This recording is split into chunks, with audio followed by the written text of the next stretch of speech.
The poison was in his son's dinner, and his fiancée was the one who put it there.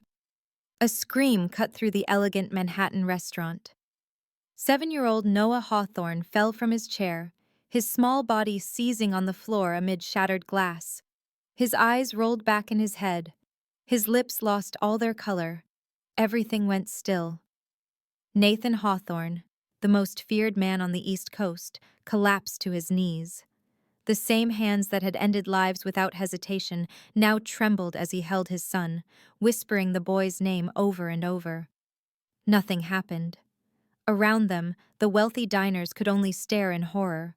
A woman gasped. Another guest stumbled backward, knocking over a chair. Armed guards pulled their weapons, but the enemy was not there. And then Nathan saw Camille Sinclair, his fiancée. She stood motionless beside the table, her beautiful face pale, her hands shaking not from fear, but from something far more sinister. Nathan's gaze rose to meet hers. His cold gray eyes, which could make powerful men crumble, desperately searched her face for a truth he prayed was not there. In that one moment, love, trust, and a child's life were all at stake. Before we continue, please like this video, share it with someone who appreciates a story of real power, and subscribe so you never miss an update. The most satisfying stories are always the ones that end with justice. He screamed at her in the middle of the dining room. Maya stood perfectly still while Mr. Harrison displayed the cracked plate like evidence. It was a simple accident. He called it a crime. He declared the cost would be deducted from her pay. In that moment, she understood that power is a shield for those who have it, and she was defenseless. But you never know who might be watching. Her hands trembled as she cleared the surrounding tables. The sound of silverware on plates echoed his angry words. The other staff kept their eyes down, their silence building a wall around her. She was isolated, exhausted from working double shifts, and terrified she would not make rent. The shame was a hot blush on her cheeks that refused to fade. She felt impossibly small. The following evening, Leo sat in his usual corner booth.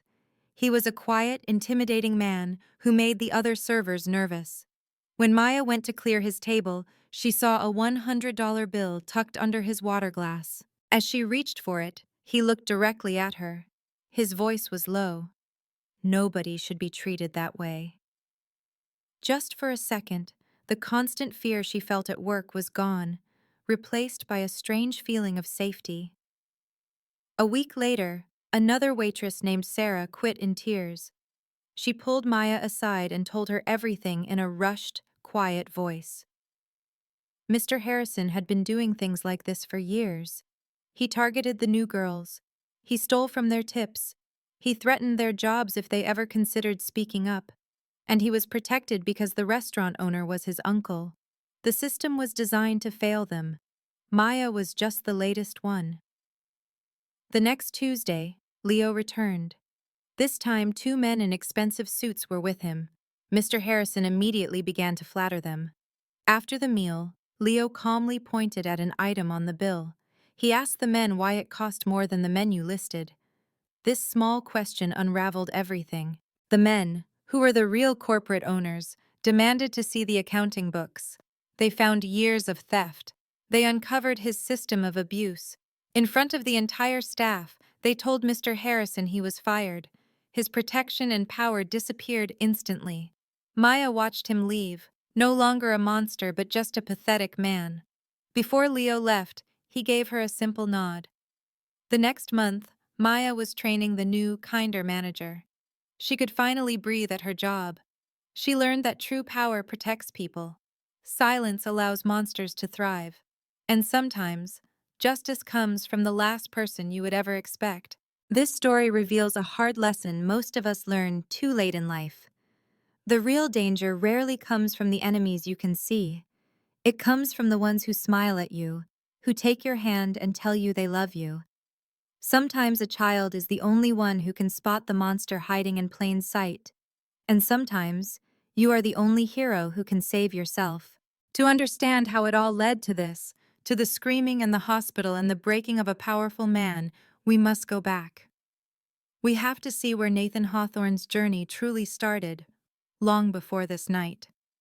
He was the subject of newspaper articles that never dared print the whole truth. He was a man who built his own empire through discipline and quiet strength. At 36, Nathan was the head of the Hawthorne family, a feared criminal organization that controlled the entire East Coast, from New York to Miami. In the shadows where most people never look, his name was its own form of currency. A quiet rumor in the underworld said that anyone who betrayed a Hawthorne would simply disappear. Yet there was a different side to him. Nathan was fiercely devoted to his people and would protect them to the end. He never took a life unless it was already owed. He inherited the family business from his father at 28, after the older man passed from a heart attack. From that moment on, Nathan made his family's name untouchable, but that power meant nothing inside his home. At home, Nathan was not a crime boss. He was just a father.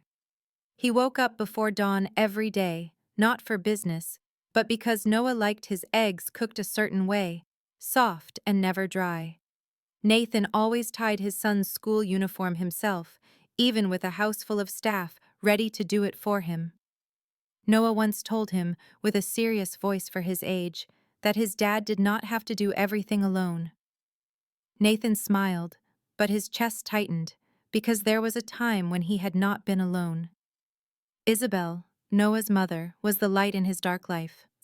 She recognized the good inside him when he was just his father's young enforcer, a man with stained hands and a future that looked bleak. Isabel loved him for who he was, not for his name or his power. Her laugh was effortless, her love was unconditional, and she made Nathan believe that he could find happiness. Then, 5 years ago on a rainy night, she never made it home. The ambush was fast and brutal. The Vega family, bitter enemies of the Hawthorns, had made their move. A single phone call split Nathan's life into before and after. They found Isabel in her car, which was covered in bullet holes, her body turning cold in the storm. Nathan killed 17 men that night for what they had done. He did not stop until he had wiped out an entire line of the Vega family. But all the blood he spilled could never fix the emptiness Isabel left behind. After her funeral, Nathan learned what true silence felt like. Noah was only 2 years old then, too young to understand death, but old enough to feel her gone. For months, he would cry for his mother in his sleep. Every single night, Nathan would sit by his son's bed, holding his small, trembling body and whispering promises he feared he could not keep. "Dad is here. I will never leave you." From that point on, Nathan poured all of his energy into his son. He gave him love, protection, and maybe too much supervision. People began to talk. He heard the whispers at family meetings. A man like Nathan cannot be by himself. The boy needs a mother figure. Noah needs a woman around. Even his own mother, Eleanor, a quiet but firm woman, spoke to him one evening. She said his grief could not become his cage. Nathan gave no answer. He just looked down at his scarred hands. He was not opposed to finding love again. He simply did not think it was meant for him. The push came from those who worried about him, not from his rivals. After his mother's talk, Nathan noticed the concerned looks more often. In family meetings, the elders began to speak of more than just territory and money. They spoke of the future, of a proper heir, and of giving Noah a real home. A boss without a wife is not a complete boss, they would say. Nathan knew their concern was for him, for Noah, and for the stability of their organization. But he wanted to leave every time they mentioned it. Eleanor did not insist, but she offered gentle words. "My son," she said one morning as Nathan got Noah dressed for school, "you cannot keep living in the past. Isabel would not want that for you." Nathan said nothing. He knew she was right. But knowing something and being able to change are two very different things. That was when Camille Sinclair came into his world. He met her at a gathering of allied families in Las Vegas, the type of event Nathan went to only out of obligation. The ballroom was full of the same people, the same fake handshakes, and smiles that were as sharp as blades. Nathan was about to leave early when she came up to him. Camille Sinclair was the daughter of the Sinclair family, a longtime ally of the Hawthorns.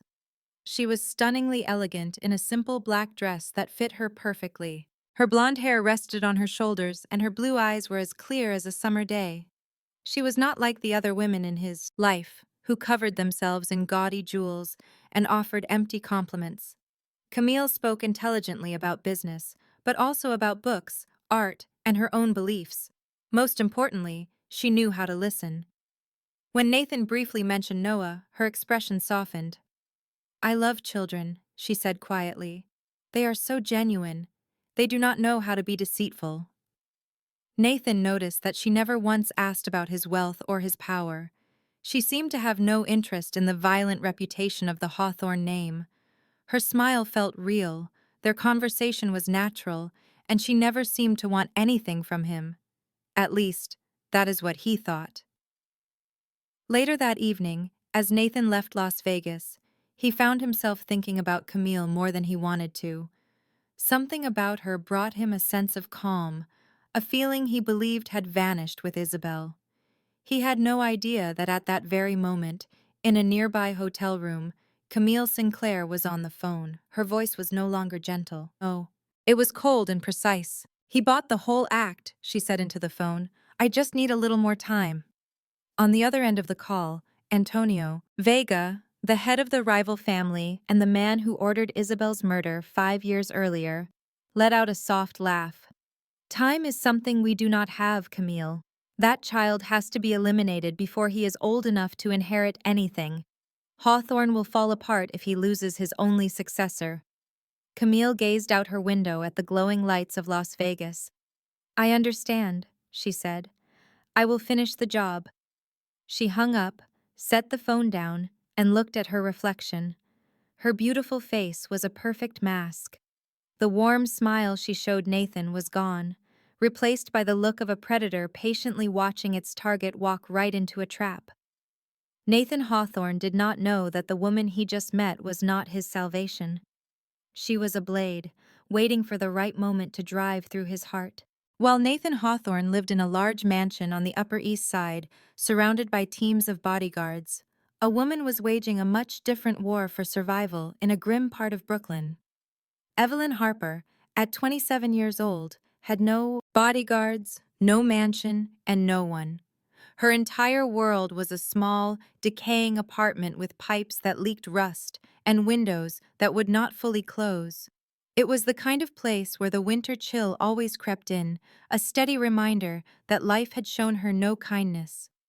Evelyn never knew her parents. She was found as a baby on the steps of an orphanage in Queens, wrapped in a thin blanket.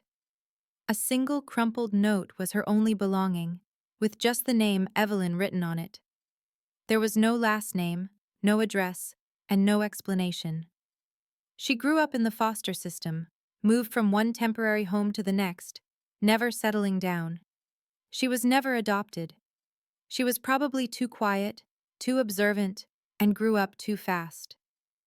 Children like Evelyn learn very early that the world owes them nothing. They learn that hope is a risk. When she turned 18, Evelyn was released from the system with $200 and not one person she could call family. She did whatever work she could find, cleaning buildings, waiting tables, washing dishes, and making deliveries. She lived in rundown apartments and ate just enough to survive. The dream of a safe place was all that kept her going. A home of her own was her only escape.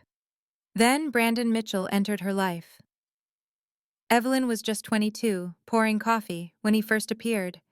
He was a lawyer, handsome and charming, with a smile that could melt any resistance. His words were smooth and reassuring. Every morning, he ordered the same thing and left a generous tip. But he looked at Evelyn in a way no one else ever had. He made her feel seen. For once, she felt valued, wanted, and cherished. When he proposed just 6 months later, she accepted immediately. She thought her search for family was over. She was convinced she had discovered the love she had always yearned for. But it was all a lie. The man she married vanished the day after they said their vows. A stranger took his place. Brandon began to dictate every aspect of her existence, from what she wore to who she saw. His possessiveness was a poison, and when his words were not enough, he used his fists. The first time he hit her was only 2 months after their wedding. After the assault, Brandon would weep. He pleaded for her to forgive him, swearing it was a one-time thing. Evelyn chose to trust him. It was a fatal error. Soon, open hands became closed fists. The punches escalated to kicks. Eventually, she spent nights on the cold floor, the taste of her own blood in her mouth, asking herself what she had done wrong. For 3 years, this was her reality. She stayed because Brandon had promised to end her life if she ever left. He was rich and influential. She was an orphan with nobody. No one would believe her. Then, at 23, Evelyn discovered she was pregnant. The idea of raising a baby in that house filled her with dread. But everything changed when Ruby was born. Looking into her daughter's eyes gave Evelyn a new purpose. She had to stay alive for her child. When Ruby turned 3, Evelyn finally gathered her courage. She waited for Brandon to go on a trip, packed a small bag, and disappeared with her daughter into the night. But her freedom was temporary. Brandon always found her. This time he did not use his fists. He used something far more damaging. He hired a team of expensive lawyers with his wealth. He used his connections to manipulate the legal system. They fabricated a story that portrayed Evelyn as an unfit mother, using testimony from Brandon and his relatives. The judge awarded him sole custody. Evelyn was permitted to visit her daughter just one time each month, always under the watchful eye of a court official. They made her feel like a danger to her own child. A year ago, Brandon died in a car crash. Evelyn believed she could finally reunite with Ruby. But Brandon's family, filled with animosity, secured guardianship of the child. They cut Evelyn out of Ruby's world entirely. Today, Evelyn resides in a rundown Brooklyn apartment. She holds down 3 different jobs, scrubbing floors in the morning, making coffee in the afternoon, and cleaning dishes late into the night. She is bone-tired and frail, but she will not give up. Every single penny she earns goes into a fund for the legal battle to win back her daughter. Each night, without fail, she holds a photo of Ruby and softly vows that her mother will come for her. The call that changed everything arrived on a Tuesday morning. Evelyn was walking to the coffee shop after her house cleaning shift. The number was unfamiliar, but she picked up, hoping it was a new job. An agency she had contacted months earlier had a pressing opening. A wealthy Upper East Side family required a nanny immediately. The pay was so high that Evelyn almost lost her grip on the phone. It was 5 times what she made from all her jobs put together. That amount of money meant she could afford a decent lawyer in a few months, not a few years. It meant she could bring Ruby home. Her pulse raced. She requested the name of the family. The agent said Hawthorne, and Evelyn stopped dead in the middle of the street. In New York, everyone recognized that name, though most were too scared to speak it aloud. They were whispered to be the most dangerous criminal organization on the East Coast, with rumors of brutality and people who simply vanished. Evelyn hesitated for a moment, but then an image of her daughter's face filled her thoughts. She remembered the vow she repeated every evening. She could not allow fear to stop her. She had lived with a monster for 3 years. This was something she could manage. 2 days after that call, Evelyn found herself standing before the imposing iron gates of the Hawthorne estate, her heart racing. She was dressed in her single outfit that had no rips or spots. Her hair was tied back neatly, and she had no makeup on because she did not own any. She was aware she appeared tired and underweight, nothing like a proper nanny. She could only pray they would notice her resolve. The interview was not with Nathan Hawthorne. Instead, it was with his mother, Eleanor Hawthorne. She was a 68-year-old woman with silver hair and piercingly smart eyes. Eleanor sat in an enormous living room, drinking tea and studying Evelyn with intense focus.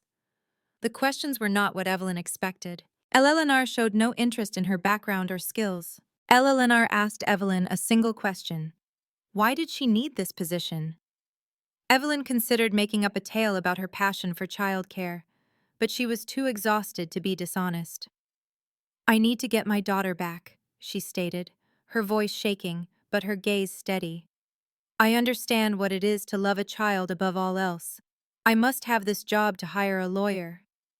A thick silence filled the grand room. Evelyn felt sure she had just ruined her only chance. Eleanor's face revealed nothing. She set her teacup on its saucer. The job is yours, she announced. At that exact moment, the living room doors opened and Nathan Hawthorne entered. He was taller than she had imagined, with a powerful build in a tailored black suit. His face was a collection of sharp lines, and his gray eyes were chillingly cold. He looked over Evelyn with the same casual dismissal a person might show a new lamp. Your responsibility is my son, he stated in a low, firm voice. That is your sole focus. You will not inquire about my affairs. You will not talk to anyone beyond this family. Asking questions will lead to serious repercussions. Is that clear? Evelyn simply nodded. His harsh tone did not frighten her. She had heard far worse from Brandon moments before he attacked her. Yet she also noticed a hidden emotion in Nathan's icy stare. He was trying to hide his fear. He was deeply afraid of losing someone precious to him. On her first day, she was introduced to Noah. He was in his room by himself, absorbed in a book, and he did not glance up when she entered. Evelyn made no attempt to push for conversation. She took a seat nearby in silence. What book is that? She asked after a little while. Noah studied her with a look that was strangely mature for his years, as if weighing her character. Without a word, he held up the cover. They continued to sit together reading in a peaceful quiet. While Evelyn settled into her new role, a different connection was developing elsewhere. Following their initial encounter in Las Vegas, Nathan and Camille started talking more frequently. Short text messages evolved into lengthy phone calls, and eventually, intimate dinners. Camille never pushed for more. She was poised and understanding, knowing when to advance and when to hold back. Her restraint impressed Nathan. The other women in his life had always been eager for the influence and prestige that came with his family name. Camille was not like that. She inquired about his life with gentle courtesy, never crossing a line. She expressed what seemed to be genuine care for his welfare and the heavy burdens he carried. And each time Nathan mentioned Noah, she paid close attention with apparent sincerity. Your son is the priority, she would say to him. Her words touched a place in Nathan's heart he believed was permanently sealed. After 3 months, he came to a conclusion he had not reached since his wife Isabel died. He decided to introduce Camille to Noah. His son meant everything to him. Allowing someone into that circle required a level of trust he thought was gone for good. They met one Sunday afternoon on the property. Nathan observed his son's response as Camille approached. Dressed in a plain cream-colored outfit, she appeared soft and welcoming. She got down on her knees to be at Noah's height. I have heard so many wonderful things about you from your father, she told him, smiling warmly. Noah offered a courteous smile in return, but his eyes stayed on her, his expression unusually grave for a 7-year-old boy. He then commented on her pleasant scent. Camille laughed softly. A huge weight lifted from Nathan's shoulders. He thought that perhaps things would finally be okay. In the following weeks, Camille became a much more frequent visitor at the estate. She would propose to assist Noah with his homework, even if Evelyn was already there with him. On occasion, she would prepare a meal, despite the family employing a chef who did not require her help. She gave Noah gifts, including expensive toys, the latest books, and designer footwear. Whenever Nathan was present, her warmth was undeniable. She would lavish Noah with compliments and affectionate gestures. But children notice things adults overlook. Noah perceived how Camille's smile would fade the second a hug from Nathan went on too long. Her warmth would disappear, and a flash of coldness would appear in her eyes before vanishing. He detected the harshness in her tone when Nathan canceled a plan to attend one of his school events. He sensed her endless critiques, from the way he held his silverware to his posture, while genuine compliments were scarce. Once, Nathan stepped out of the room to take a call. Camille let out a quiet sigh and muttered that the child relied too much on his father. Those words alone made Noah's stomach tighten with unease. Noah could not explain the feeling, but Evelyn noticed it as well. She said nothing. Her job was just to be the nanny. It was not Evelyn's place to question the woman her boss intended to marry. But she saw how Noah's small body stiffened the moment Camille entered a room. She saw his smile fade into a line of hurt. She saw his eyes dart toward her, a silent plea for a safe place. One evening, after Camille left, Noah clutched his father's hand as Nathan tucked him in. In a tiny voice, he asked if Camille liked him. Nathan paused. "Why would you ask something like that?" Noah gave a small shrug. "I am not sure. She looks unhappy when we play together." Nathan forced a smile and smoothed his son's hair. "She is just getting used to things," he said. "Grown-ups need time." The boy said nothing. He just nodded and closed his eyes. But Nathan lay awake for hours that night, his son's question planting a seed of doubt. He quickly crushed it. He had already invested too much in this. He had to believe Camille was a good person. He needed to believe she cared for Noah, and that he had finally found someone to rebuild his family with. He wanted this to work for his son. He wanted it for himself. He wanted a life that felt whole again. He did not understand that jealousy grows in the dark, and it always targets the most vulnerable. As Nathan and Camille grew closer, a different bond was forming in the Hawthorne house. Evelyn and Noah's friendship was not built on expensive gifts or hollow words. It was forged in quiet moments that nobody else noticed. Every afternoon, they sat in the reading room. She never forced him to talk. She would read her own book while Noah read his. An entire hour could pass without a word, but the silence was comfortable. It was the peace that exists between people who understand each other completely. Soon, Noah began telling Evelyn about his books. He spoke about his favorite heroes, the endings he wished were different, and the stories he hoped to write himself. Evelyn listened to every word. She never interrupted or judged him. Her questions proved she was paying attention. She was not just being polite, the way adults often are with children. At only 7 years old, Noah knew the difference between real kindness and an act. Evelyn was real. One night, Evelyn heard a quiet, choked noise from down the hall. It was Noah crying in his room. She went to him immediately. The boy was curled on his bed, his face wet with tears, his small body shaking in the dark. He'd had a nightmare. Evelyn did not ask what it was about. She just went to his bed, sat on the edge, and pulled him into her arms. He didn't resist. He collapsed against her, his sobs shaking his entire frame. His small hands gripped her shirt, afraid she might disappear. "I dreamed about my mother," Noah whispered. "I saw her walking away from me. I called her name, but she never looked back." Evelyn had no words. She could not offer empty comforts like "it will be okay" or "do not cry." So she held him tighter and started to sing. It was the same lullaby she sang to Ruby every night, back when her own daughter was safe in her arms. That was from a life before hers was torn apart. Evelyn's voice was not perfect, worn down by years of hardship, but the song was pure love. The melody was a soft, warm blanket that wrapped around the boy. Noah's crying slowly stopped. His breathing grew deep and steady. He looked up at Evelyn, his eyes still red but no longer filled with fear. "You are like my mom," he whispered. "She used to sing to me like that." A sharp pain shot through Evelyn's chest. She fought for control, but a single tear slid down her cheek. "Thank you," she said, her voice shaking. It was the kindest thing anyone had ever said to her. Later, long after Noah was asleep, Evelyn sat alone, staring at a picture of Ruby. Her daughter was only 3 in the photo, with a brilliant smile and bright eyes, unaware that her mother would lose her a few months later. Evelyn wondered if Ruby had bad dreams now. Was there anyone to hold her when she cried?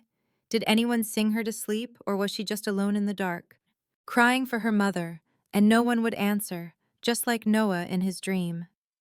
Tears streamed down Evelyn's face as she clutched the photograph to her heart and whispered her nightly vow. "Mommy is coming for you." I swear. Caring for Noah eased some of Evelyn's pain. Protecting this child felt like a way to make up for failing her own. But it also made her miss Ruby more, turning a dull ache into a constant, sharp agony. Every time she saw Noah, she saw Ruby, she saw everything she had lost, and she saw everything she had to reclaim, no matter the price. 6 months after meeting in Las Vegas, Nathan asked Camille to marry him. It was a simple, private moment. There were no cameras or grand speeches, which was rare for them. Nathan took her to the restaurant from their first date. At the end of the meal, he placed a small velvet box on the table. Camille started to cry. She said yes. She wrapped her arms around Nathan's neck, telling him she was the luckiest woman in the world. Nathan believed her. He had to. When Noah heard the news, he clapped politely. His smile was so perfectly practiced that no one saw the strain behind it. "Congratulations, Dad," he said. His voice was dutiful, resigned, the way he sounded when facing something he knew he could not change. "Congratulations, Camille." Nathan beamed with happiness and ruffled his son's hair. He truly thought that after 5 lonely years, he was finally giving Noah a complete family.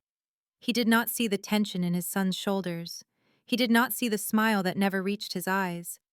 And he did not notice that the boy went to his room much earlier than usual. That night, Noah held his pillow tighter. He did not cry. He had learned that tears did not fix anything. He just lay in the dark, staring at the ceiling. He felt confused. Why was his heart so heavy when his father was so happy? He worried something was wrong with him. Maybe he was supposed to be happy too. But Evelyn knew. She was walking past his room and saw him lying there, wide awake. His eyes were open in the darkness. She did not go in. She did not trouble him with questions. She just paused for a moment, her own heart aching with a familiar pain. She knew what it felt like to be abandoned inside someone else's joy. After the engagement, Camille began to change. It was subtle, something only a careful observer would notice. In public, she was the perfect fiancée, always graceful and supportive. She stood beside Nathan with a soft smile, her hand always on his arm. It was a silent message to the world. This man is mine. But at home, Camille's influence grew. She became more assertive, more controlling. She started to insist that she, Nathan, and Noah eat breakfast together every morning. "You need a good meal before work," she would say with a perfect smile as she poured Nathan's coffee. "And it is important that we are seen as a family." Nathan loved that word, family. He did not notice how Camille emphasized the word we, as if she were claiming territory. Evelyn saw all of it. She watched from the kitchen as she prepared Noah's breakfast just the way he liked it. She saw Camille's smile vanish as soon as Nathan turned his back.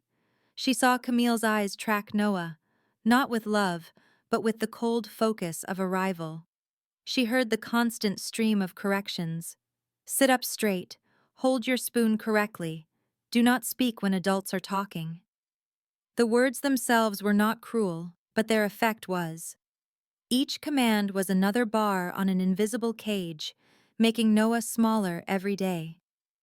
The 7-year-old boy began to eat in total silence. He stared at his plate, trying not to make a single mistake that would draw her attention. Evelyn felt a burning need to intervene. She wanted to give a name to the slow, creeping dread she felt. But what could she possibly do? She was only the nanny, an orphan with no power, working for the most dangerous man in New York. Who would listen to her? Who would believe her over the perfect fiancé? She had tried to sound the alarm about Brandon, and in return they had taken her daughter. The world had failed her once before. Evelyn could not bear that kind of loss again, so she chose to stay quiet. She watched, she listened, and she held Noah a little closer when the bad dreams came. She had no way of knowing how soon her silence would be challenged. The change in Camille was more than just minor corrections during breakfast. It grew worse by degrees, like a pot of water warming so slowly you never feel the burn. The first real violation of trust happened on a Wednesday. Noah came home from school with a fever. Nathan was stuck in a critical meeting with business partners. the kind he could not possibly escape. He called home, his voice strained with worry. "Camille, please stay with him," he pleaded. "I will be back as soon as I can." "Of course," Camille answered, her voice like warm honey. "Do not worry at all. I will take care of Noah." The second the call ended, her smile disappeared. She looked over at Noah, who was resting on the sofa. His face was flushed and hot from his temperature. She breathed out a sharp, annoyed sigh. "Are you pretending to be sick again just to make your father come home?" she asked, her tone like ice. Noah's eyes opened, clouded with confusion. "I am not pretending," he said, his voice weak. "I really am sick." Camille gave no answer. She placed a glass of water on a nearby table, then sat down across the room. She stared at her phone, never once checking on him or asking if he needed anything. Noah just lay there, completely alone in a room with someone else. Her indifference was more painful than the fever. When Nathan got home that night, he found Noah asleep on the couch, a blanket pulled up to his chin. Camille was still looking at her phone. "He did not eat," she said without glancing up. "I think he does it for attention." A small frown touched Nathan's face. Something about her statement felt off, but he let it go. His son was unwell. That was the only thing that mattered. He carefully scooped Noah into his arms, pressed a kiss to his warm forehead, and carried him upstairs to bed. He missed the cold look Camille shot at their backs, but Evelyn did not miss it. She was standing in the doorway, about to offer Noah some warm porridge. She saw the whole thing. That was not the expression of a caring future stepmother. It was raw jealousy, as sharp and dangerous as broken glass.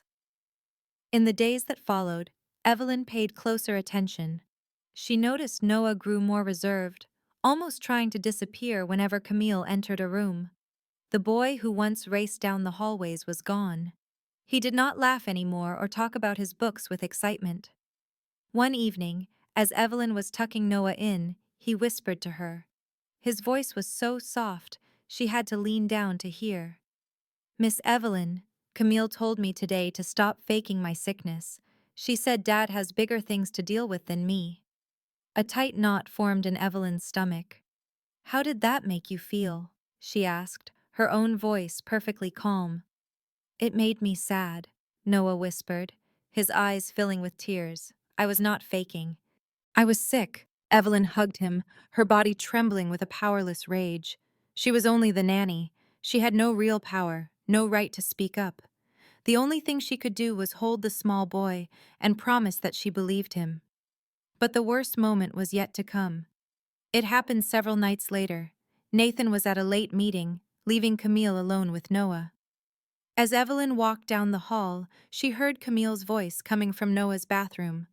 The sweet tone was gone, replaced by something cold and cruel. "You know, Noah, your dad is going to love me more than you. He will send you away. No one wants a child who is always needy. You are just a weight on your father. Your mother is gone, and soon you will be alone too." Evelyn stopped in her tracks.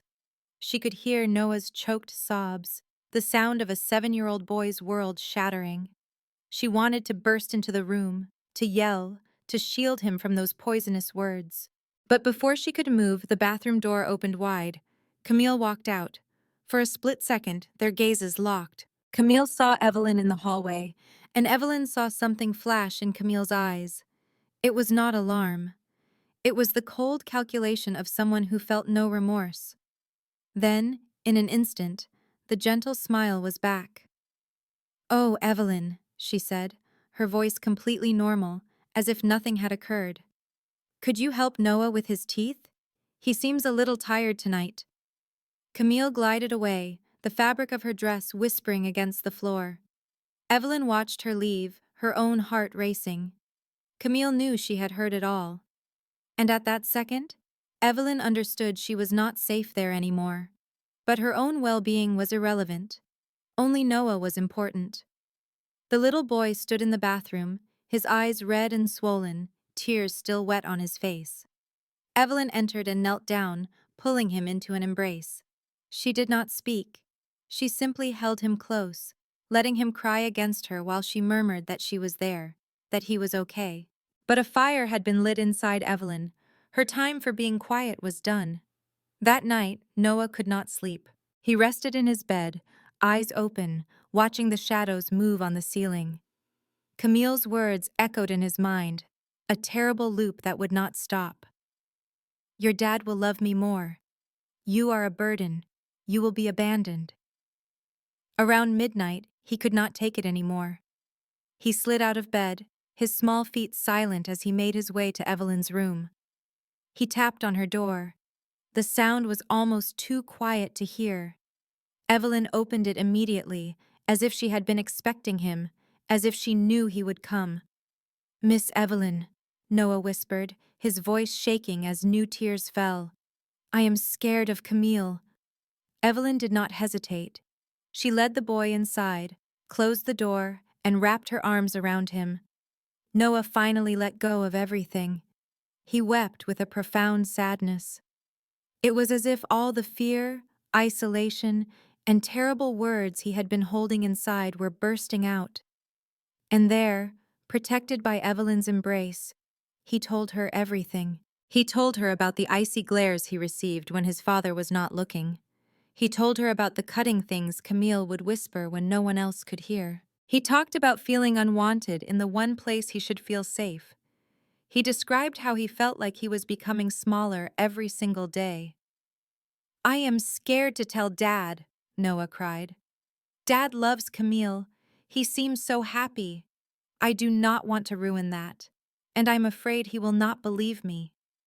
Evelyn hugged him tighter, her own heart breaking for him. She knew that fear intimately.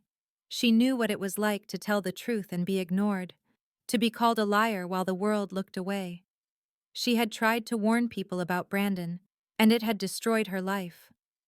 I believe you, Evelyn said, her voice thick with her own memories. I believe you, Noah.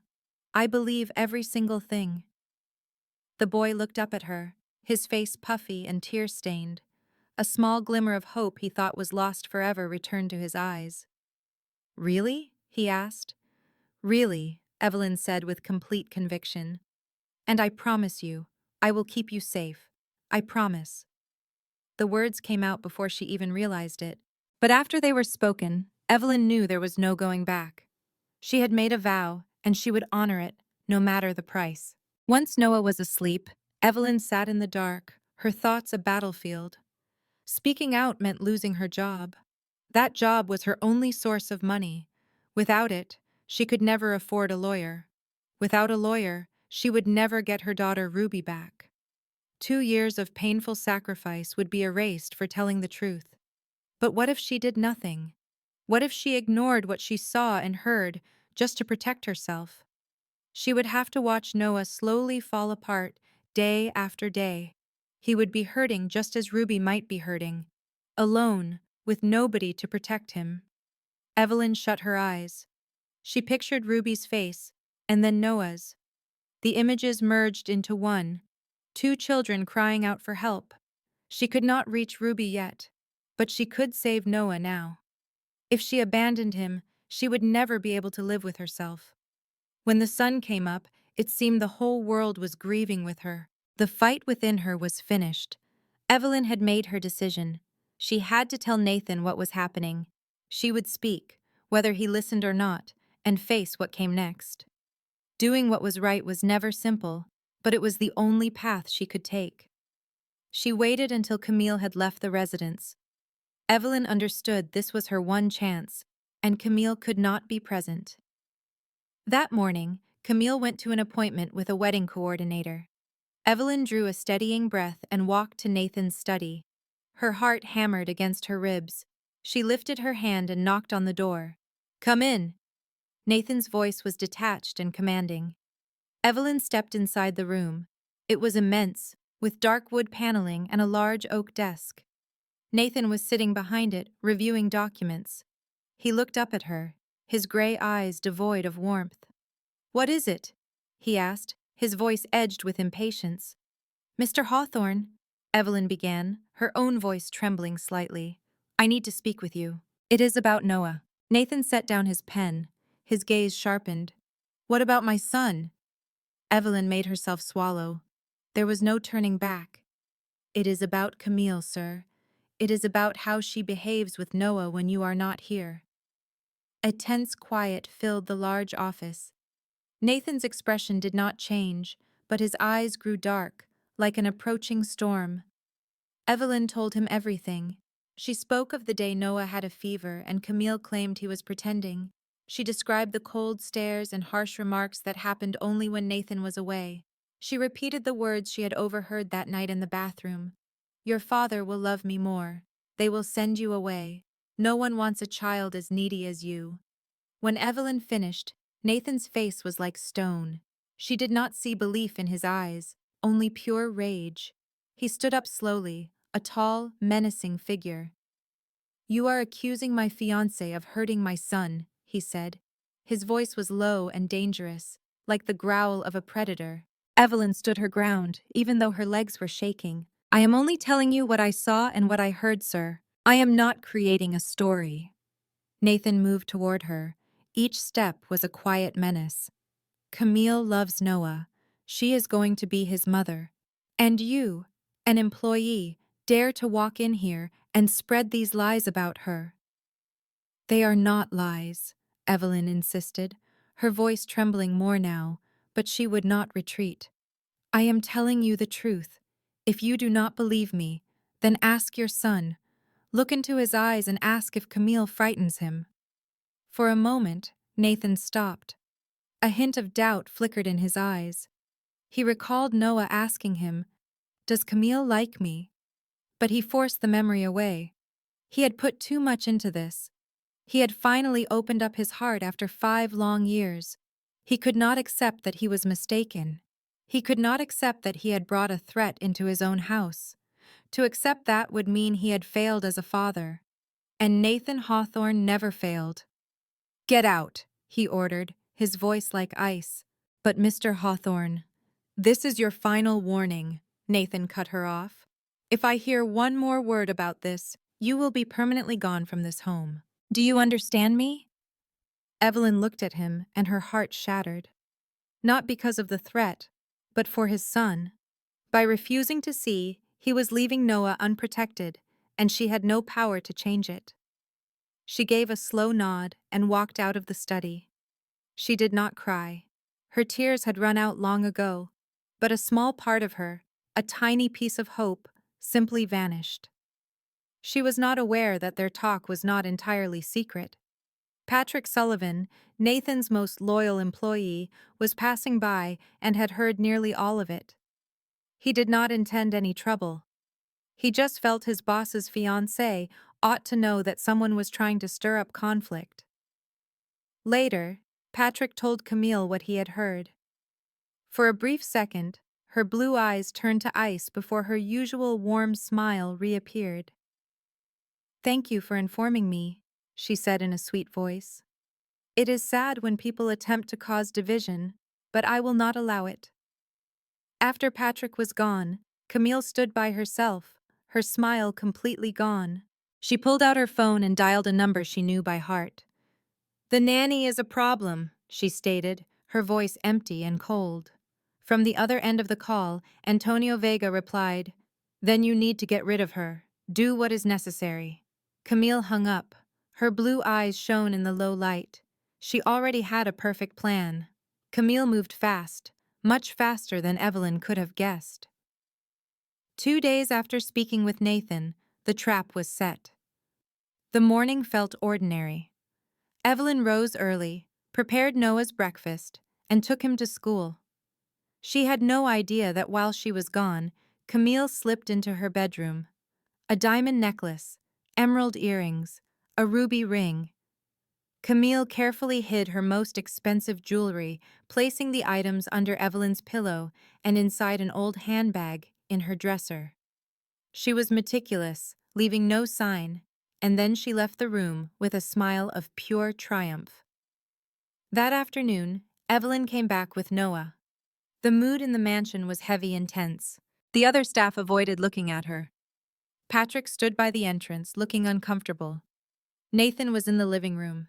Camille sat beside him, her eyes red, as if she had been crying all day.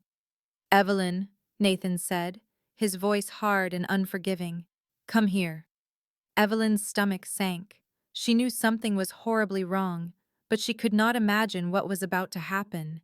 She entered the room, with Noah holding her hand tightly, sensing the threat in the air. "My jewelry is missing," Camille said, her voice trembling flawlessly. "I cannot find it anywhere." I did not want to suspect anyone, but she trailed off, shooting Evelyn a look of deep, staged hurt. Nathan nodded at Patrick. "Search her room." Evelyn felt the blood rush from her face. No, this could not be happening. Before she could object, Patrick returned holding Camille's jewelry. He had found it exactly where Camille had hidden it. "I did not take those things," Evelyn said, her voice shaking with disbelief and anger. "I swear I did not. Somebody is setting me up." Nathan looked at her, his eyes cold and completely without trust. "I gave you one chance," he said, his words slow and punishing. "You came to me with a tragic story about a daughter you were fighting for. I gave you my trust. I gave you a good wage, and you repay me by lying about my fiancée and then robbing her." "I did not steal," Evelyn cried out, the tears finally coming. "I was set up." "She did this," she said, aiming a shaking finger at Camille. "She did this to get me to leave because I know what kind of person she is." Camille burst into loud, dramatic sobs. It was a perfect performance. "I do not understand why she despises me," she wept.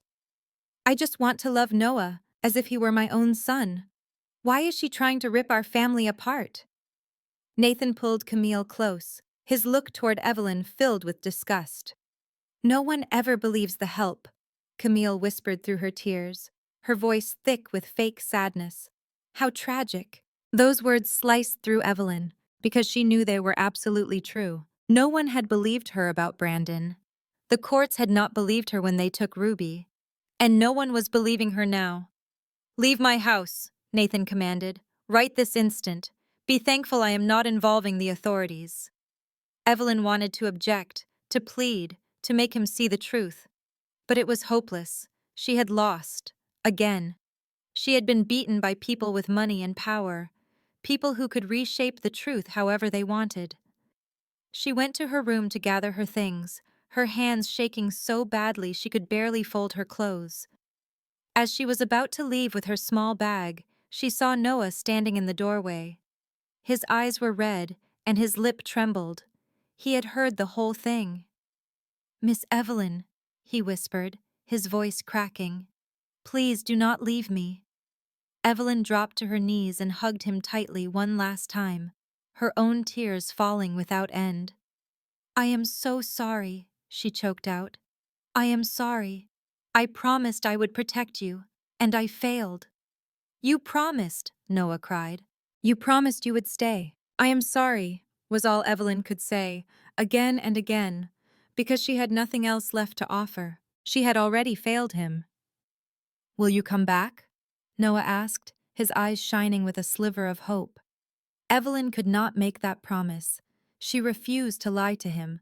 She just held him, kissed his forehead, and whispered for him to remember one thing. "None of this is your fault. Not any of it." Then she rose and walked away, not letting herself look back. She knew if she did, she would never be able to leave. Outside, a cold rain began to fall.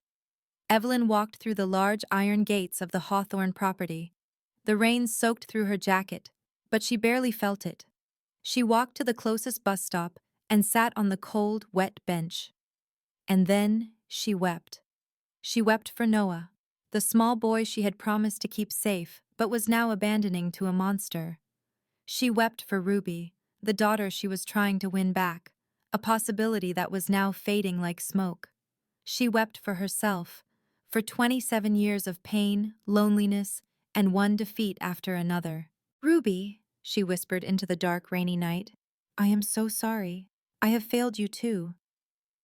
The rain continued its cold, steady assault. It was as if the world itself was mocking her. Evelyn could not think clearly. She just knew she had lost everything yet again. After Evelyn left, the Hawthorne mansion felt colder than ever, especially for Noah. Camille quickly hired a new nanny, a woman named Margaret, who had a blank expression and distant eyes. Margaret did her duties, but nothing more. She drove Noah to school, brought him home, and made sure he ate his food. But she never asked which book he was reading, never sat with him in quiet companionship, and never sang to him when nightmares woke him. She was a cold emptiness where a warm embrace used to be. And Camille, with no one to watch her anymore, grew more brazen. She felt sure that no one would believe a 7-year-old boy, not when the only adult who had defended him was thrown out like a common criminal. Feeling secure, she stopped pretending to be kind. The vicious words became more common. As soon as Nathan left the house, Camille would find Noah. A chill smile played on her lips. "Do you understand now?" Camille whispered when no one else was around. "They got rid of your nanny, no one listened to her, and no one will ever listen to you."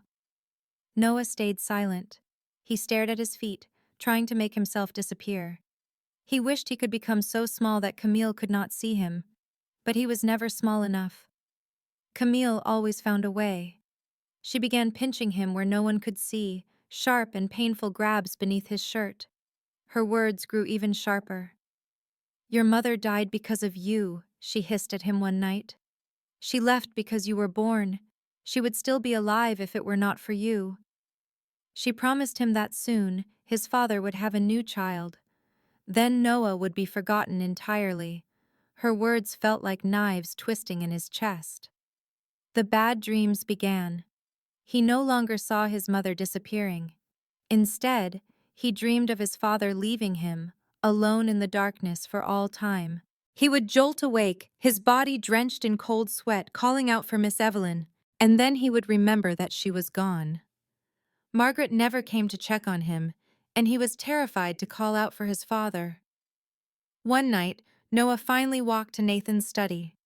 He was a tiny silhouette in the doorway, his trembling hands wringing the fabric of his pajamas. "Dad?"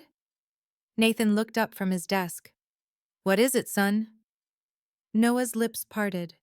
He wanted to tell his father everything. He wanted to describe Camille's hateful words and the painful pinches. He needed to explain the fear that was eating him alive. But then he remembered Evelyn. She had told the truth, and they had forced her to leave. His father had not believed her. He would not believe his own son. If he told his father and was dismissed, Camille would know. It would only make things worse. "Camille says," he began, his voice a faint whisper. "What does Camille say?" Nathan asked, his brow furrowed. The silence in the room felt heavy. Noah could see the weariness in his father's face. He could see love there, but he also saw absolute trust in the woman who was hurting him. He could not bring himself to do it. The fear was too great. "Nothing," Noah said at last. "I just wanted to say goodnight." Nathan smiled and waved him over, wrapping him in a hug. "Good night, son. I love you." "I love you too," Noah whispered into his father's shoulder, fighting back tears. Alone in his bed that night, Noah learned a hard lesson. He learned that staying quiet was staying safe. He learned that adults do not always listen. He learned that the truth can make you lose everyone you love.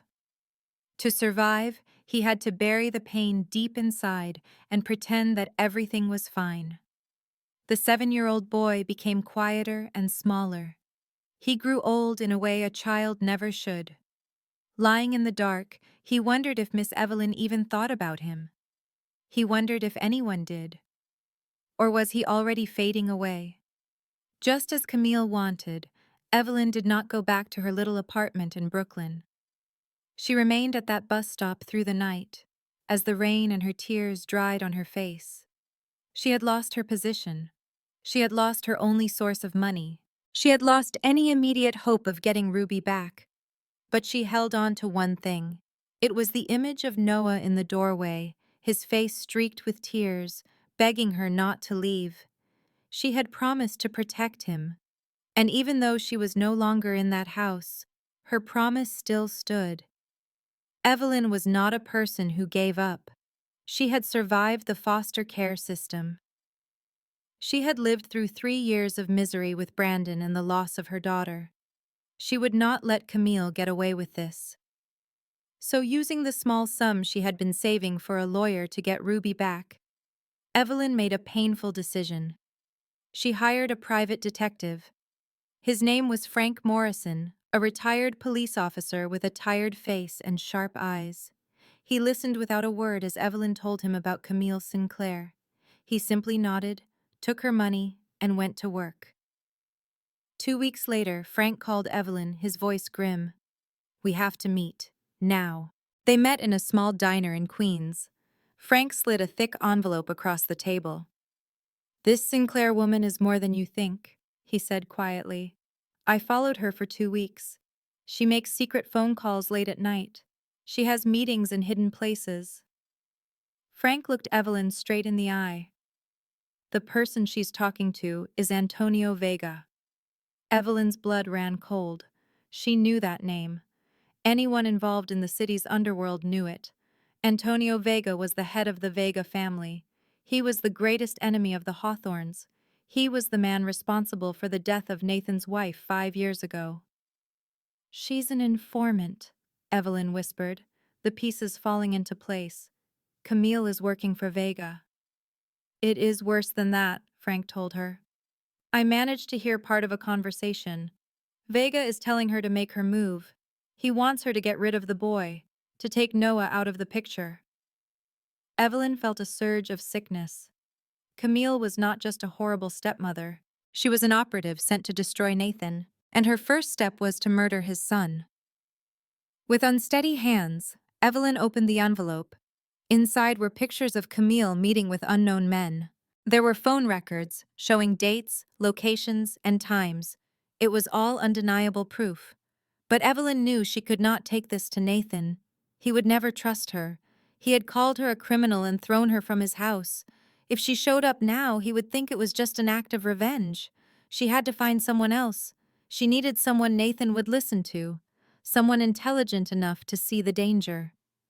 Eleanor Hawthorne. That night, in her tiny apartment, Evelyn wrote the most critical letter of her life. She laid out everything for Eleanor. She described Camille's threats against Noah, how she was framed for stealing the jewelry, and what the investigator had discovered. She placed all of Frank's evidence inside the envelope. She begged Eleanor to believe her, not for her own sake, but for Noah's. She sent the letter and then began to wait, her heart pounding with worry. Across town, in a lavish penthouse overlooking the park, Camille Sinclair took a call. It was the icy voice of Antonio Vega. "Your time has run out, Camille. The wedding is in 2 weeks. After that, you will be under constant watch. You have to do it now." "I need more time," Camille said, a slight tremble in her voice. "No," Antonio snapped. "You will take care of the child. It needs to look like an accident. An allergic reaction? A fall down the stairs? I do not care how. Once the boy is gone, Nathan will be a broken man. That is when we will move in and finish the Hawthorne family for good." A thick silence hung between them. Camille looked out at the city lights, which seemed like a million tiny, watchful eyes. She thought of Noah, the 7-year-old boy with a look in his eyes that was far too old. She felt no pity, only a cold sense of purpose. "The boy has a fatal allergy to hazelnuts," she said at last. "Exposure could kill him in minutes without immediate help." "Good," Antonio said, his voice dripping with satisfaction. "Your pre-wedding party is coming up. It will be crowded, chaotic. The perfect setting for a tragic accident." "I understand," Camille said. She hung up the phone, her blue eyes like chips of ice. The plan was set. She just had to wait for the right moment. She read every single word with sharp attention, her aged eyes growing darker with each sentence. She had been wary of Camille for a long time but had no way to confirm her suspicions.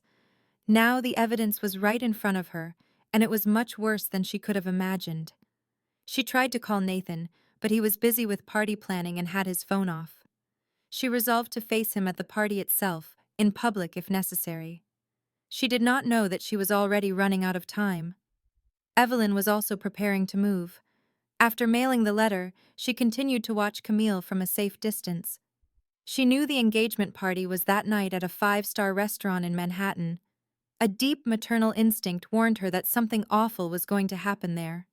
She could not put a name to the feeling, but a storm of dread was gathering inside her. She had kept something from her time at the Hawthorne mansion, an epinephrine auto-injector. She was aware of Noah's life-threatening hazelnut allergy. She knew an attack could turn deadly in a matter of minutes. She had always carried one in her purse for emergencies when she was his nanny. That night, compelled by a feeling she could not shake, she brought it along. The restaurant was aglow with warm, golden light and filled with the sound of hundreds of talking guests. Men in fine suits and women in beautiful dresses mingled with glasses of champagne. Nathan stood at the center of the room with Camille on his arm, her smile so bright she looked like the happiest person on earth. Noah was seated beside his father, wearing a small dark blue suit, as still as a shadow. He was not smiling. He just sat there, his old eyes sweeping the room as if expecting something terrible to happen. Evelyn slipped in through a service entrance, dressed like one of the caterers. She found a spot in a corner and watched from a distance, her heart pounding in her chest. She watched Camille laugh with the guests. She watched Nathan proudly hold his fiancée's hand. She saw Noah huddled in his seat like a frightened bird. When dessert was served, Evelyn noticed something was wrong. Camille leaned in toward Noah's plate, her hand making a fast, almost invisible movement. It was all over in less than a second. But Evelyn saw it all. She watched Camille dust something over the boy's dessert. A knot of ice formed in Evelyn's chest. She wanted to scream, but the crowded room swallowed any sound she could make. She started shoving through the thick crowd, desperate to reach Nathan's table. But it was impossible. She was a small woman lost in a forest of people. Noah looked down at the dessert. It was a chocolate cake topped with cream. He wasn't hungry, but Camille's smile was insistent. Her sweet tone held a terrifying edge. Noah lifted his spoon for a small taste, then another. He paused after the third bite. A strange itch started in his throat. His lips began to burn. He stared at the cake and a wave of pure terror washed over him. Hazelnuts. "Dad," he managed to whisper, but his voice was already failing. Nathan was deep in conversation with his guests and did not notice. But Camille noticed. She looked at the boy. Her eyes held no concern. They held only anticipation. She was waiting for him to stop breathing. It happened in just a few moments. Noah's airway started to swell shut. He fought for breath, but his lungs found no air. He tried to reach for his father, but his muscles gave out. He slipped off his chair, his small frame shaking violently on the marble floor. The sophisticated party descended into chaos and suffocating fear. Nathan was by his side in an instant, his large body trembling with a fear no enemy had ever managed to inspire as he gathered Noah's limp body. He screamed his son's name, a raw sound that silenced the entire hall. Camille stood perfectly still, her stunning face a canvas of guilt as she watched the life she tried to extinguish begin to fade. Then, another woman's voice sliced through the noise. "Your fiancé poisoned your son." Evelyn had finally broken through the crowd. She didn't care about being noticed or what would happen to her. She saw only Noah, the little boy she had promised to keep safe, who was now dying. She lunged forward and dropped to her knees, pulling the epinephrine injector from her purse. Her hands did not shake. A life of struggle had made her steady in the face of disaster. She drove the injector into Noah's thigh with a single, practiced move, an action she had imagined 100 times. "Call for an ambulance," she shouted. "He is having an anaphylactic reaction." Nathan's eyes darted from Evelyn to his son, then to Camille.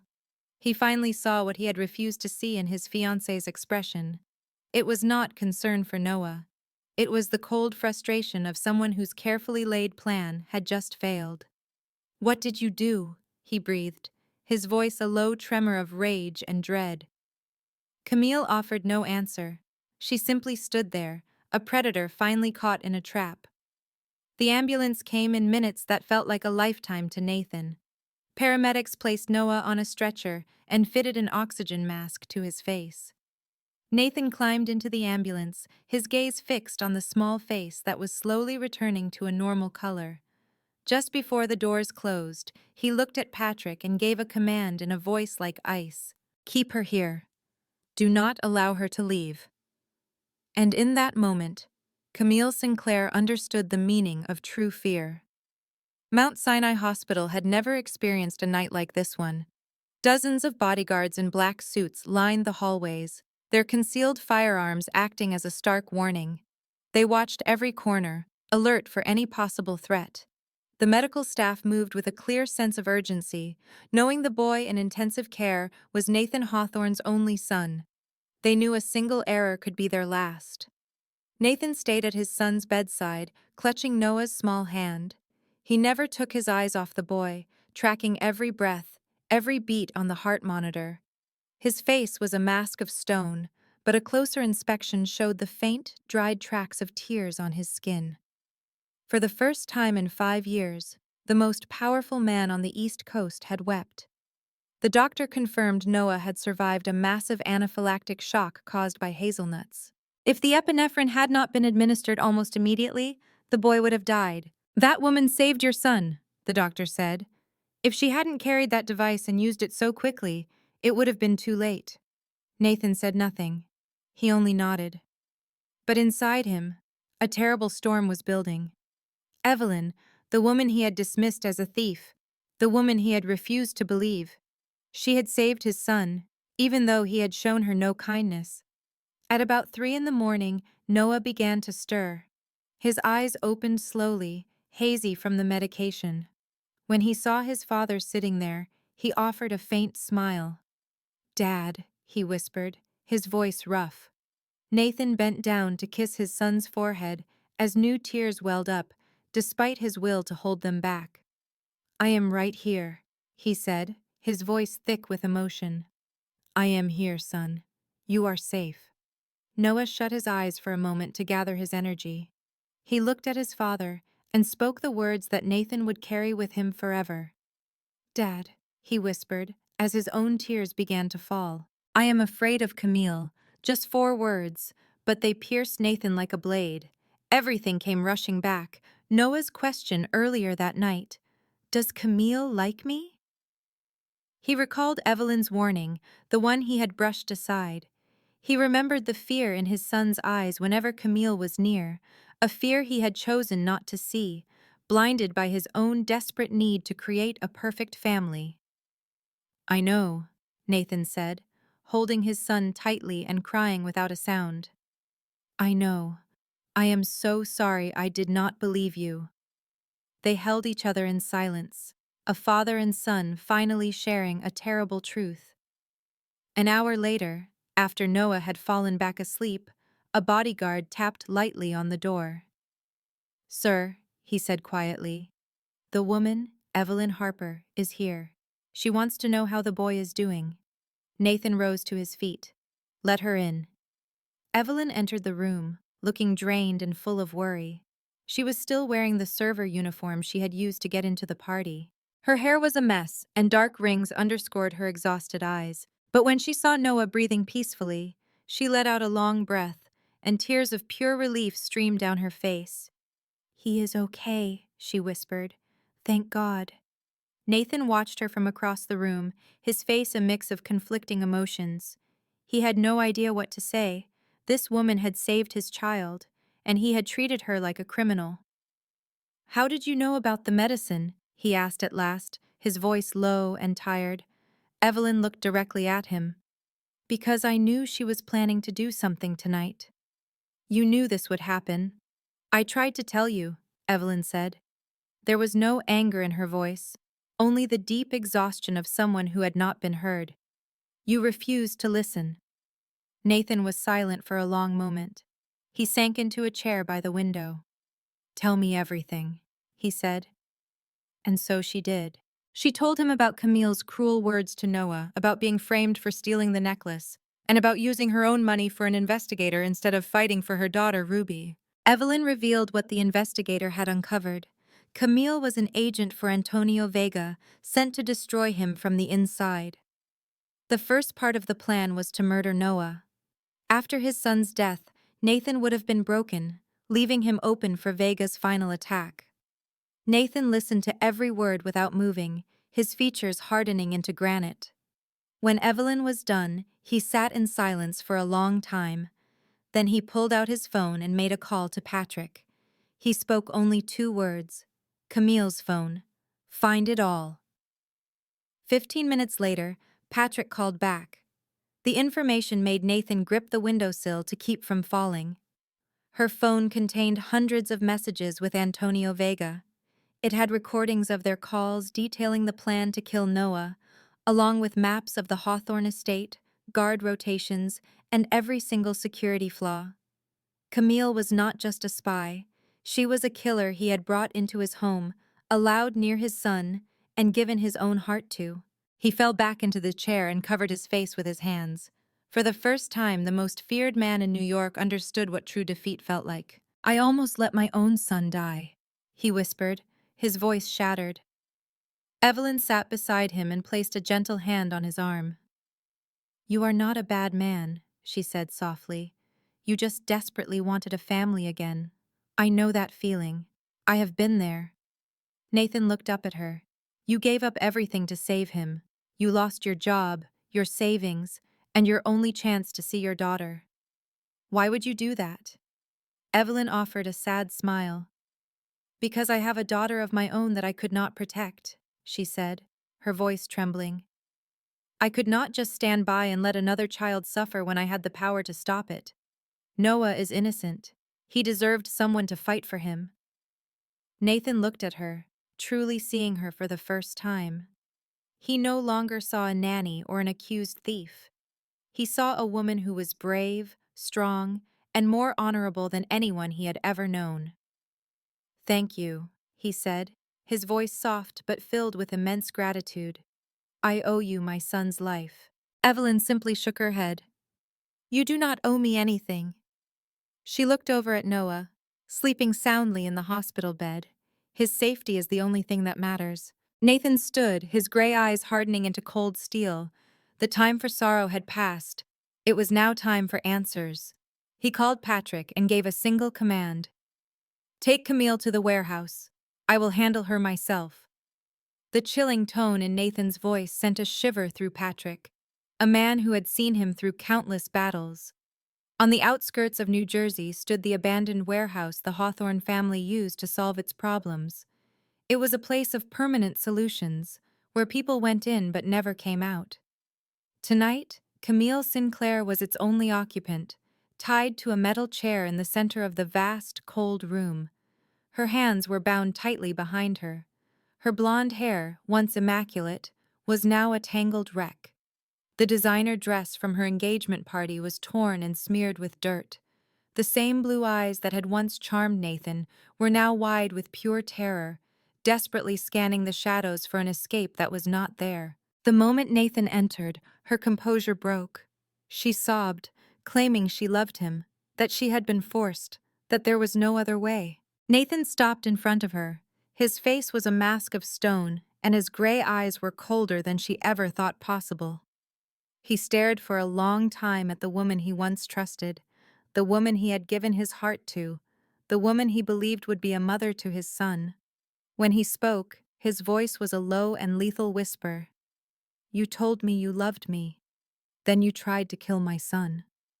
Camille cried that Antonio had threatened her family. She said she was terrified and had only followed his orders. Nathan moved closer, crouching until his face was level with hers. He told her in a slow, deliberate voice that she had a choice. She could have come to him. He would have protected her and her entire family. She whispered that he would never have believed her. He admitted that was possible, but she never even gave him the chance. He stood and turned away from her. He said she would be handed over to the police. But first, she would tell him everything she knew about Vega. His locations, his numbers, his schedules, his weaknesses, every last detail. Camille hesitated, arguing that if she betrayed Antonio, he would kill her. Nathan looked back, his eyes completely devoid of mercy. He told her that if she stayed silent, he would kill her himself. He promised it would be a much slower death than anything Vega could imagine. The absolute cruelty in his voice proved it was not an empty threat. She had seen Nathan's gentle side with his son, seen him smile like a normal man, but she also knew his reputation. He was the boss who had killed 17 men in one night to avenge his wife, and she had just tried to murder his only child. So she talked. She told him everything. She exposed Vega's main base of operations in the Bronx. She described the number of guards, their patrol schedules, and the weaknesses in their security. She revealed the entire plan to attack the Hawthorne family after Noah's death, explaining how Vega planned to use Nathan's grief to seize his territory. She gave him every detail, hoping for a mercy he had no intention of giving. 2 nights later, Nathan led the assault himself. He did not arrive with 50 men. He brought more than 100. They came armed for war, with one goal: to eliminate the family that had threatened his son. The attack was swift and brutal. Vega's men were taken completely by surprise. They never stood a chance. The silence of the industrial district was shattered by gunfire. Nathan's men advanced like an unstoppable tide, crushing all opposition. In under an hour, they controlled the entire compound. They found Antonio Vega hiding in a reinforced basement room, attempting to flee. Nathan finally stood before his oldest enemy, the man who ordered his wife Isabel's death 5 years ago and had just tried to take his son. Nathan's voice was calm. "You tried to harm my child." Antonio was on his knees with a gun to his head, but he still managed a weak smile. He said the boy was Nathan's only weakness. Nathan nodded slowly. "Yes, he was." He raised his gun. "And you touched him." A single shot ended Antonio Vega's life. Nathan looked down at the body of the man who had taken Isabel and nearly Noah. He felt no victory, no relief.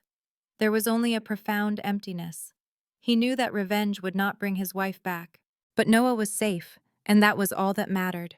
Camille was delivered to the police with a mountain of evidence detailing attempted murder, conspiracy, and espionage with a major criminal organization. Her trial lasted 3 months and captivated the country. The text messages, recorded calls, witness testimony, and Noah's medical records left no room for a defense. Her lawyers argued she acted under duress, but the jury was unconvinced. Camille Sinclair received a sentence of 25 years in prison without the possibility of parole. As deputies led her from the courtroom, she glanced back at Nathan one last time. He sat in the front row with Noah at his side. He did not look at her. In his mind, she was already gone. While the Sinclair family was cleared of involvement, they paid dearly for Camille's betrayal. Nathan severed all business ties and destroyed their social standing, leaving the family to vanish into obscurity. When the trial concluded, Nathan Hawthorne returned to his mansion with a renewed focus. He also brought Ruby to live with them. His own blindness had nearly cost him his son, a mistake he would never make again. The next day, he met with Patrick and his senior leaders. He announced he was stepping away from daily operations for the foreseeable future. The family needed a boss, but his son needed a father more. Patrick would run the business, and Nathan would only intervene when absolutely necessary. It was the first time in the history of the Hawthorne family that a leader had willingly stepped back for family. In the weeks that followed, Nathan gave all his time to Noah. He drove his son to school every morning. He picked him up in the afternoon, asking about his day and his friends. Every night, he sat by Noah's bed and read to him until he fell asleep, a ritual he had abandoned after Isabel died. He was learning how to truly listen, not just with his ears, but with his whole heart. "I am so sorry I did not listen," Nathan confessed to Noah one night as they lay there after a story. "From now on, I promise I will always listen. You can tell me anything, and I will hear you." Noah turned to his father, the hard, old look in his eyes finally softening. "I love you, Dad," he said quietly. "I love you too," Nathan replied, pulling him into a tight hug. More than anything. But Nathan knew love was not enough to heal the deep wounds Camille had left. The scars were invisible, but they ran deeper than any physical injury. He found the best child psychologist in New York, a woman named Dr. Rachel Chen, with a soothing voice and kind eyes. Noah started seeing her twice a week. At first, he would not speak, preferring to draw pictures, but slowly, he began to tell his story. He talked about the cruel words Camille used, how he felt like an outsider in his own home, and the constant fear that his father would choose her over him. Every word Noah spoke was like a knife twisting in Nathan's gut. He sat in the waiting room during every single session. When Dr. Chen explained the extent of his son's trauma, it took all of Nathan's self-control to stay calm. He had failed his child. He had let him suffer in silence. He would not fail him again. Eleanor watched her son's transformation with a mix of pride and sadness. She was relieved Nathan finally understood what mattered, but it hurt that the lesson came at such a terrible cost. One evening, after Noah was asleep, Nathan sat alone in his study. Eleanor entered and sat across from him. "My son," she said softly, "you have learned the hardest lesson of all." Nathan only nodded, his eyes distant. "I almost lost him, Mom. My own blindness nearly destroyed him." "But you did not lose him," Eleanor reminded him, "and you will not make this mistake again. That is what is important now." A long silence passed between them. Nathan's thoughts drifted to Evelyn, the woman who had saved his son, the woman who lost everything to protect Noah. "I do not know how to fix what I did to her," he said at last. "Evelyn lost her job, her home, and her chance to regain her daughter. It was all my fault." Eleanor's expression softened into a gentle smile, as if she had been waiting for him to say this. "Then help her get back what she lost," she suggested. "She gave your son a new life. You can give her a chance to be with her daughter again." Nathan looked at his mother, and for the first time in weeks, a glimmer of hope appeared in his eyes. She was right. He could not change the past, but he could build a new future. For Noah, for Evelyn, and even for himself. Nathan found Evelyn on a gray afternoon 3 weeks after Camille's sentencing. He came alone, without bodyguards or an expensive car. He wore a simple black coat and held the address to a worn-out Brooklyn apartment that Patrick had found. The neighborhood was tired and neglected, filled with old buildings, rusting fire escapes, and the faint smell of decay. Nathan stopped in front of apartment 7, hesitating for a moment before he raised his hand to knock. He had faced down countless enemies without fear. But standing here now, outside the door of the woman he had wronged so badly, he felt like a sinner searching for forgiveness. The woman in the doorway was Evelyn. Her hair was pulled back, showing a face thinner than he recalled from the hospital, but her warm brown eyes had not changed. She went still, completely stunned by his presence. "Mr. Hawthorne," he corrected her gently. "Please, call me Nathan." Evelyn was silent. She left the door open, but did not invite him in. She knew from experience that powerful men seldom offered genuine kindness. "I am here to apologize," Nathan started, his voice low and full of sincerity. He had no prepared words, only the simple truth. "I refused to hear you when you tried to warn me. I treated you like a monster. I let you lose everything while you were trying to protect my son. After all of that, you came back to save Noah when I deserved none of your help. I have no excuse for what I did. I can only tell you I am sorry, and that I need to make this right." Evelyn waited a long time before speaking, her tone empty of resentment. "I did it for Noah, not for you." "I know," Nathan said with a nod, "and that makes my debt to you even greater." He held her gaze. "I know about your daughter, Ruby." Evelyn's entire body went rigid as her eyes widened in shock. "I had someone investigate your circumstances," Nathan confessed. "I know you lost custody because of your ex-husband, and that his family is keeping your daughter from you. I want to help you get her back." "Why?" Evelyn asked, her voice trembling slightly. Why would you ever do that for me? Nathan chose his words carefully. Because you taught me something.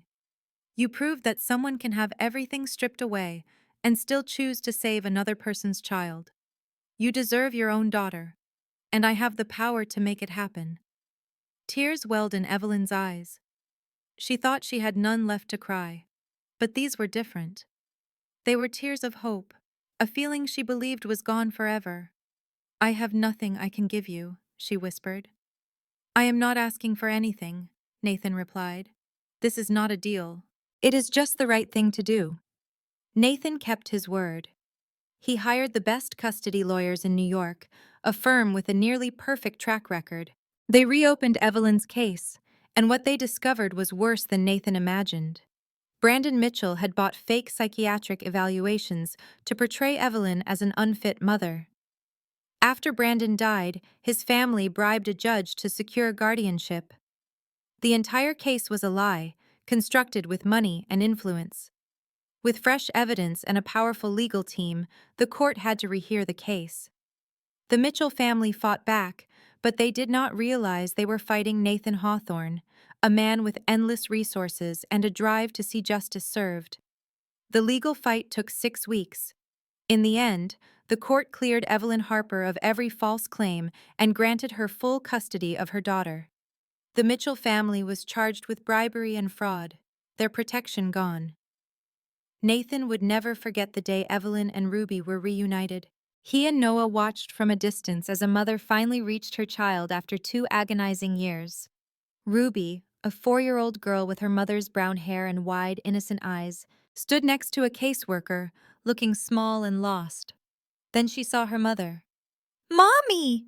Ruby screamed, her small legs carrying her as fast as they could. Evelyn dropped to her knees with her arms open. The moment Ruby collided with her, she held on as if letting go would make her disappear. "My baby," Evelyn sobbed, tears streaming down her face. "I missed you so much. I am so sorry I was gone." "I missed you," Ruby cried into her shoulder. "Why didn't you come? I waited for you." "I am here now," Evelyn promised through her own tears. "And I am never, ever leaving you again." Nathan watched them, a warmth spreading in his chest. Beside him, Noah squeezed his hand, his own eyes wet. "Dad," he whispered, "Evelyn is happy now." "Yes, she is, son," Nathan answered quietly, his grip tightening. "She deserves to be." They stood there for a long time, a father and son watching a mother and her daughter become whole again. Nathan knew this was the best investment he had ever made. It had nothing to do with money or influence, but everything to do with giving a mother her child back. After the reunion, Nathan offered to help Evelyn and Ruby find a new place to live.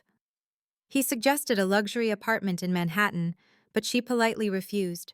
She said she did not need extravagance, only a safe, warm home for them. Nathan understood.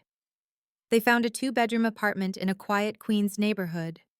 It was modest but clean, with windows that overlooked a small park. Evelyn was firm about accepting it as a loan, promising to repay him. Nathan simply smiled and told her she could pay him back when she was ready, even though they both knew he would never accept her money.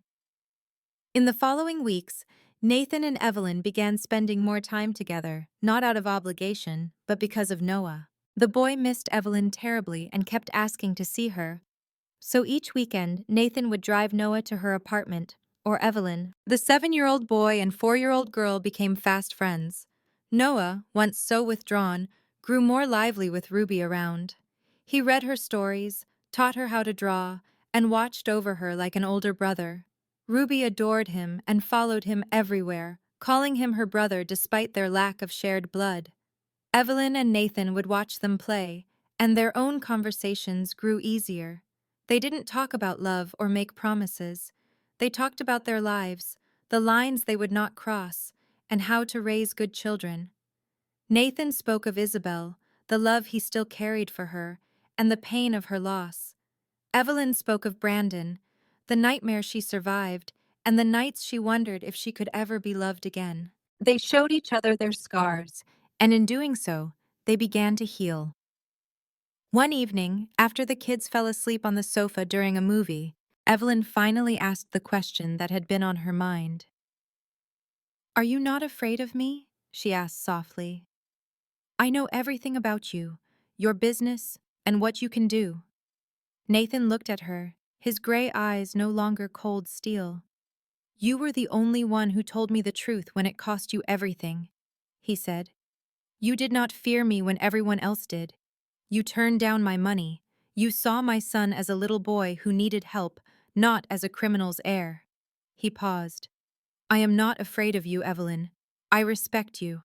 And honestly," he added, his voice softer, "I think I am developing feelings for you. But I will not push you. You have been through enough. I can wait, if that day ever comes." Evelyn was quiet, searching his face for the deception she saw in Brandon. She found only sincerity and patience. "I am not sure I am ready yet," she finally said. "But I would like to keep seeing you. I want to see where this goes." A genuine smile touched Nathan's lips, the first one to reach his eyes since Isabel died. "That is enough," he said. "It is more than enough." Their bond grew slowly, like spring arriving after a long, hard winter. It was natural and unhurried. They were two broken people learning to be whole together, one day at a time. A year later, they stood before a two-story building in a New York suburb for its opening day. It was not a grand building, just a simple place with calm colors, trained staff, and a corner full of children's books. It was a center for protecting children who had been hurt or ignored, whose voices had been silenced. Evelyn had the idea, and Nathan provided the funding, wanting his fortune to build something good for once. Noah named it the Safe Place. At the opening ceremony, Evelyn stood at the microphone. Her voice trembled, but her message was clear. "This place exists because one child spoke up," she said, looking at Noah. "And because one adult finally listened. We can never change our pasts, but we can build a future where children are believed, where they feel protected, and where they know they are not alone." Nathan watched from the back, away from the spotlight. He looked at the woman he was learning to love and felt a part of his soul, which he thought had died with Isabel, come back to life. Noah held Ruby's hand as applause filled the air. Later that night, Nathan and Evelyn sat on the porch of the Hawthorne estate as the sunset painted the sky. In the garden below, the sound of their children's laughter drifted on the evening breeze. A powerful man tried to ruin Evelyn. He left her with nothing but fear and exhaustion. This is the first lesson. Unchecked power exists to destroy, but true power exists to protect. You need to know that, so keep listening. Every day was a shadow. Every knock on the door felt like a threat. She worked constantly, hiding herself and her daughter Ruby from a world that had shown no mercy. She was a ghost in her own life, a woman fading away. Then Nathan entered her world. He was not a gentle man. His reputation was violent, but he saw her pain. He looked at her one evening. "The man who hurt you," he said. "I know him." He exposed a network of corruption where powerful men shielded each other. Evelyn was one of their many victims. The system had failed all of them. But Nathan delivered his own kind of justice. It was quiet and precise. He dismantled the man's life, not with violence, but with truth. The man lost his money, his power, and his friends. He was left with nothing. The threat was gone. One small voice can change the world. Nathan found Evelyn, and his son Noah found a sister in Ruby. They built a family from the wreckage of their pasts. Evelyn had no money or influence. She had no one to defend her. She only possessed her own integrity, and that was enough. If this story moved you, think about a time you felt powerless, or when you spoke up while terrified. We would be honored to hear your story. Please share what you think in the comments. Your voice matters here. Every story deserves to be heard. If you feel that stories like this can protect the vulnerable, please give this video a like, share it, and subscribe for more content that matters. Your support allows us to keep creating. We are so grateful you joined us. We wish everyone watching good health, joy, and peace with your loved ones. Remember, sometimes the most powerful thing you can do for someone is to simply believe them. This content was carefully researched and edited by our team to bring you meaningful lessons. Every story is crafted with purpose because we believe entertainment should also inspire. Goodbye, and we look forward to seeing you again in our next video.